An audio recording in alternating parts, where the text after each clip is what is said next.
On the 13th of February, over 600 people attended the annual United Against Fascism Conference in central London. The theme was Stopping the British National Party in 2010. The conference was in response to the BNP, which opposes immigration, Islam, and homosexuality. The party stands to win 2 seats in the upcoming British elections. The First Pint spoke to leaders at the conference to see how their campaigns could affect international students. Dennis Fernando is the Joint Secretary of the United Against Fascism movement and an LGBT activist.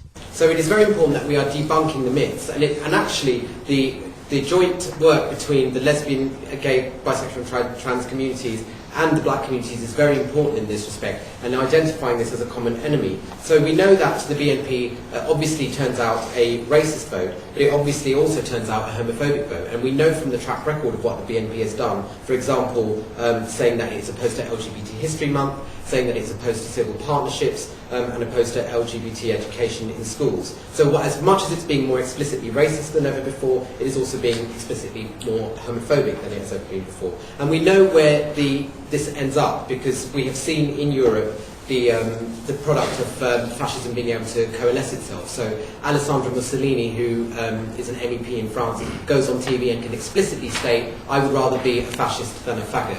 And there is no comeback at her, there is no recourse in terms of European Parliament, and we can see the kind of vote and the kind of hatred that she is whipping up in order to do that. The speakers also highlighted common misconceptions about Islam and homosexuality. Daph Adley is the LGBT officer for the National Union of Students. I want to talk very quickly about a really worrying trend, which is the association of Islam with homophobia. It's something that I've seen this week in particular. I was campaigning against no confidence of a Muslim president in the Students' Union of Staffordshire, and so many students came up to me and said, "Oh yeah, well, Assad is homophobic." And it's like, he's not. This is literally just Islamophobia. They were saying he's sexist as well. All these different myths that we need to conquer, and these are the things, and we need to be working with the Muslim communities as well. And it's really important that we dispel these myths that Islam is a homophobic religion and that all Muslims are homophobic. Many campaigns focus on breaking down these barriers. Martin Smith coordinates the Love Music, Hate Racism Festival, which uses music to bring different cultures together. He thinks international students have an important role to play.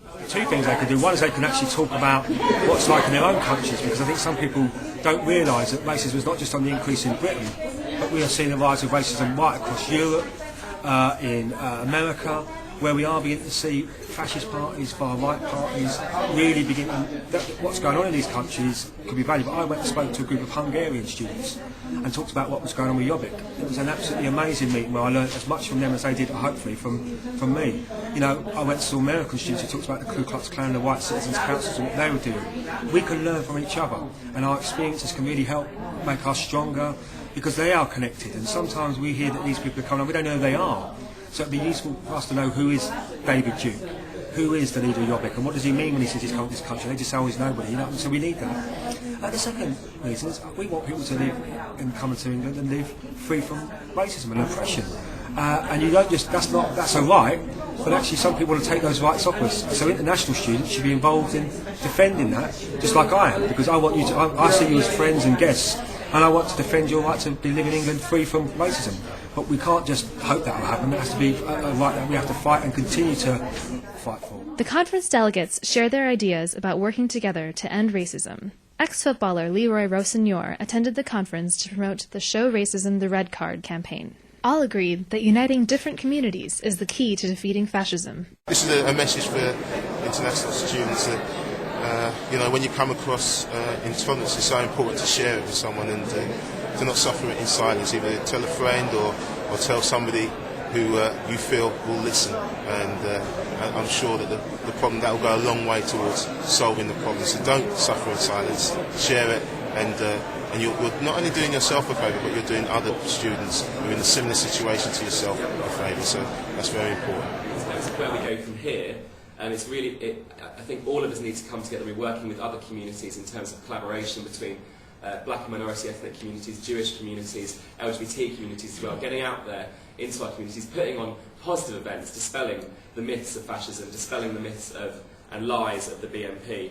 We want to live in a world where we are free of racism and fascism, and you're coming over here to help and campaign can play a part in doing that. So we'd invite everyone whatever colour skin you are, from whatever part of the world you're from, to come to England, to enjoy yourself here, but also play a valuable part in breaking down racism, because racism is a worldwide phenomenon.